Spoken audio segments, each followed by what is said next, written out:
ইতিমধ্যেই মুখ্যমন্ত্রী মমতা বন্দ্যোপাধ্যায় বড়দিন উপলক্ষে আরো 4% ডিএ ঘোষণা করেছেন গতকালই, কিন্তু নিজেদের সিদ্ধান্তে অনড় রয়েছেন রাজ্য সরকারি কর্মচারীরা এবং আজ সকাল থেকে তাদের পূর্ব নির্ধারিত কর্মসূচি অনুযায়ী যেখানে কলকাতা হাইকোর্টের অনুমতি তারা পেয়েছেন, নবান্নের কাছে যে বাস স্ট্যান্ড রয়েছে সেখানে তাদের ধর্ণা কর্মসূচি শুরু।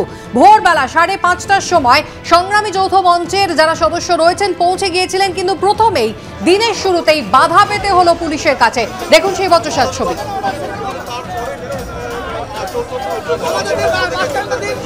হয়েছিল যে রাত পোহাতে না পোহাতেই কিন্তু তারা এখানে আসবে, তারপরে এই পরিস্থিতিতে সংগ্রামী যৌথ মঞ্চের নেতৃত্ব এবং তাদের আন্দোলনকারীরা তারা এখানে ঢোকার চেষ্টা করেন, যেখানে 2 পাঁচশো ব্যারিকেড ছিল, সেই ব্যারিকেড ভেঙে তাদেরকে ঢুকতে দেওয়া হয়নি।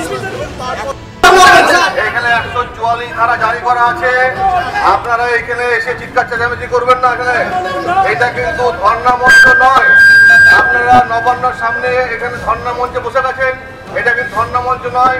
এখানে সাধারণ মানুষের অনেক রকম অসুবিধা হচ্ছে, তারা পুলিশের কাছে কমপ্লেন করছে, তারা কিন্তু এখানে আপনার বাজনা বাজাচ্ছেন, যথেষ্ট হারে বাজনা বাজাচ্ছেন এবং রাস্তার মধ্যে বসে পড়ছেন, রাস্তার মধ্যে এসে বসে পড়ছেন। আপনারা কিন্তু এটা ধর্ণা মঞ্চে পরিচালনা করছেন। পুলিশের দাবি ভোর 5:30টায় নাকি সাধারণ মানুষ অভিযোগ করছেন যে রাস্তার ধারে বসে পড়েছেন এই সংগ্রামী যৌথ মঞ্চের সদস্যরা, তাই নাকি তাদের সমস্যা হচ্ছে। পুলিশের দাবি আপনারা শুনলেন। সরাসরি নিয়ে যাব আপনাদের এই মুহূর্তে ধর্ণা মঞ্চে। আমাদের প্রতিনিধি অরিত্রিক ভট্টাচার্য আমাদের সঙ্গে রয়েছেন। অরিত্রিক, আদালতের অনুমতি পেয়েছে সংগ্রামী যৌথ মঞ্চ এবং তাদের এই 3 দিনের কর্মসূচি প্রথম দিনেই গিয়ে একেবারে পুলিশের মুখোমুখি বিবাদের সম্মুখীন হতে হলো তাদের। পুলিশের কি দাবি, কি করা যাবে না, যদিও আমরা জানি আদালত ইতিমধ্যেই নির্দেশ দিয়ে দিয়েছে পরিষ্কার।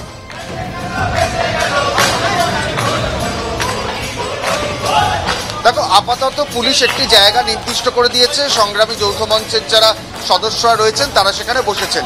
পুলিশের প্রাথমিকভাবে দাবি ছিল এখানে নবান্নর সামনে 144 ধারা আছে, এখানে আন্দোলন এইভাবে ধর্নায় বসা যাবে না। তারপরে যে ব্যারিকেড তৈরি করা হয় সেই ব্যারিকেডের সামনে এরা সবাই বসে পড়েন আন্দোলনকারীরা, তারপরে এই জায়গা নির্দিষ্ট হয়েছে, কিন্তু তারপরেও অসহযোগিতার অভিযোগ উঠছে।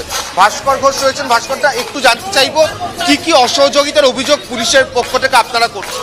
পুরোটাই অসহযোগিতা। কোর্টের যে রায়, সেই কোর্টের রায়কে না মেনে আমাদেরকে বাস স্ট্যান্ডের ভিতরে যেতে দেওয়া হয়নি, উল্টে এখানে বসে দেওয়া হয়েছে।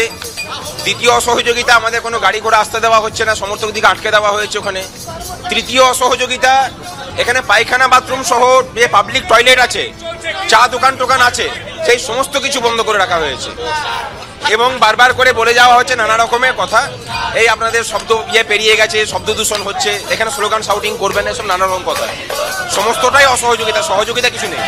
আপনারা কি এই 72 ঘন্টা যে অবস্থান তাতে অনড় যেভাবেই হোক হবে? অন্যথায় যদি হাইকোর্টের ডিভিশন বেঞ্চ বলে যে হ্যাঁ আমাদের উঠে যেতে হবে, আমরা উঠে যাবো। তাছাড়া 72 ঘন্টার অবস্থান এখানে চলবে 3 রাতে। বুঝতেই পারছো, এখানে যারা আন্দোলনকারী তারা একেবারে অনড়। গতকালকেই মুখ্যমন্ত্রী মমতা বন্দ্যোপাধ্যায় 4% ডিএ ঘোষণা করেছেন, কিন্তু আন্দোলনকারীদের যেটা বক্তব্য, তাদের বকেয়া ছিল 40%, বাকি 36% তারা চাইছেন একেবারে নিয়ম মেনে তারা সেই এটা কিন্তু চাইছেন। পাশাপাশি তাদের আরও দাবি আছে, স্বচ্ছ নিয়োগ থেকে শুরু করে আরও কিছু দাবি রয়েছে এবং সেই দাবিগুলো কিন্তু পূরণ করতে হবে, এমন একটা তাদের দাবি রয়েছে এবং সবটা মিলিয়ে এই মুহূর্তে আন্দোলন চলছে। পুলিশের বিরুদ্ধে যেটা অভিযোগ, যে নির্দিষ্ট জায়গায় তারা আদালত থেকে অনুমতি পেয়েছিলেন সেই জায়গায় কিন্তু তাদের বসতে দেওয়া হয়নি, অন্যত্র তাদের বসতে দেওয়া হয়েছে, সেখানেই তারা স্লোগান দিচ্ছেন, গান গাইছেন, আন্দোলন চালিয়ে যাচ্ছেন। এরপরে ডিভিশন বেঞ্চ যদি কোনো রকম সিদ্ধান্ত নেয় তারা উঠে হেঁটে রাজি আছেন, কিন্তু যতক্ষণ এই রায় বহাল রয়েছেন তারা 72 ঘন্টা তাদের যে অবস্থান কর্মসূচি সেটা এখানেই চালিয়ে যাবেন, এমন ব্যাপার কিন্তু তারা অনড় অবস্থান নিয়েছেন। ধন্যবাদ অরিত্রিক।